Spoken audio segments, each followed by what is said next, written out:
Sa likod ng bawat halalan sa Pilipinas ay isang masalimuot na proseso na bihirang makita ng publiko, ang pag-iimprenta ng balota.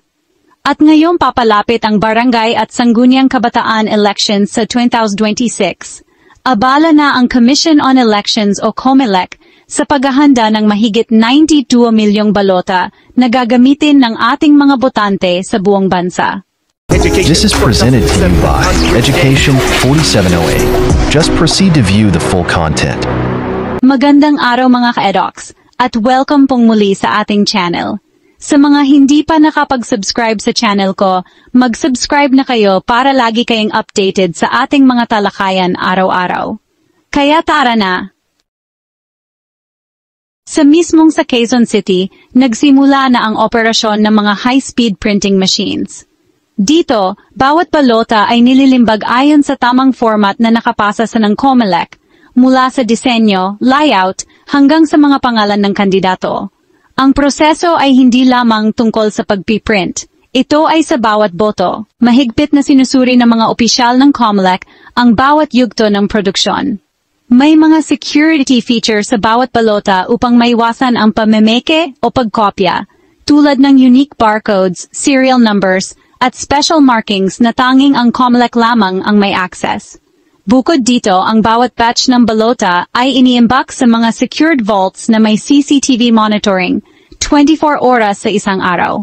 Ang 92 milyong balota ay tumutugon sa inaasahang bilang ng mga rehistradong botante sa barangay at SK levels, kasama na ang mga kabataang edad 15 hanggang 30 para sa SK elections. Bawat isa ay tatanggap ng 2 balota, isa para sa barangay at isa para sa SK. Kaya't sa kabuuan, daan-daang milyong piraso ng papel ang kailangang may handa bago pa man sumapit ang araw ng halalan. Hindi madali ang trabaho. Libu-libong manggagawa, technicians, at quality control officers ang nakatalaga para tiyakin na walang pagkakamali. Ang isang maliit na error sa pagpiprint, gaya ng maling pangalan o numbering, ay maaring makaapekto sa resulta ng halalan.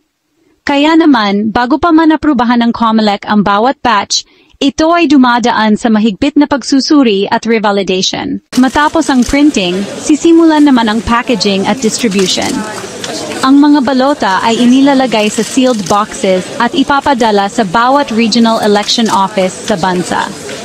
Ang mga transport vehicles ay may kasamang police at military escorts upang matiyak ang seguridad habang bumibiyahe. Mayroon ding tracking system upang malaman kung saan naroon ang bawat batch ng balota sa real time. Ayon sa COMELEC, maagang pagsisimula ng pag-iimprenta ay susi para sa isang maayos na halalan. Layunin nitong maiwasan ang aberya gaya ng pagkaantala ng printing, kakulangan ng papel, o transport issues na naranasan sa mga nakaraang halalan.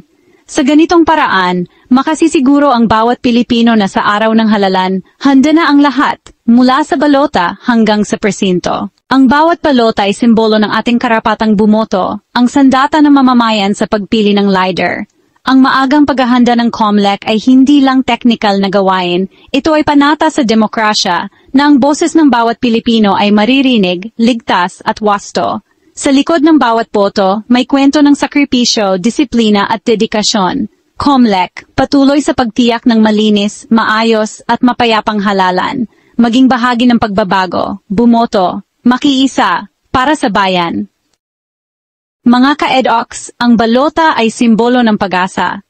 Sa dami ng mga isyung bumabalot sa ating bansa, politika, kahirapan at kawalang tiwala, madalas nating nakakalimutan ang pinakasimpleng sandata ng pagbabago, ang ating balota.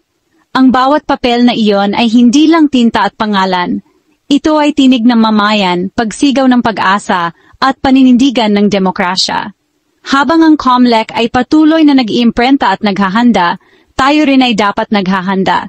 Hindi lang para bumoto, kundi para pumili ng may malasakit at may katotohanan. Dahil ang tunay na saysay ng halalan ay hindi nasusukat sa bilis ng pagbibilang ng boto, kundi sa tapat na pagpili ng mga mamayan at sa kumpiyansang walang nilaro, walang dinaya. Kaya ngayong nalalapit ang barangay at SK elections, itanong natin sa ating sarili, handa ba talaga tayong gamitin ang balota bilang sandata ng pagbabago? O muli ba tayong magiging tahimik habang iba ang pumipili para sa atin? Ang pagboto ay hindi obligasyon lang. Ito ay karapatan, karangalan at tungkulin. At sa bawat tinta ng ating marka, ipinapakita natin sa mundo na buhay pa ang ating demokrasya at hindi kailanman mapupunit ang kapangyarihang galing sa taong bayan. Sa bawat balotang iniimprenta ngayon, nakaukit ang pag-asa ng isang barangay na muling babangon. Kung ang halalan ay pagkakataon nating baguhin ang kinabukasan, handa ka na bang gamitin ang iyong balota para sa tunay na pagbabago? Ibahagi sa comments, ano ang inaasahan mo sa darating na barangay at SK Elections 2026? At huwag kalimutang mag-like, mag-subscribe at mag-share nito sa iyong mga kaibigan. At ito ang EdOx DC, na nagsasabing sa bawat panahon at pagkakataon, sa katotohanan dapat nakatuon. Hanggang sa muli. Paalam.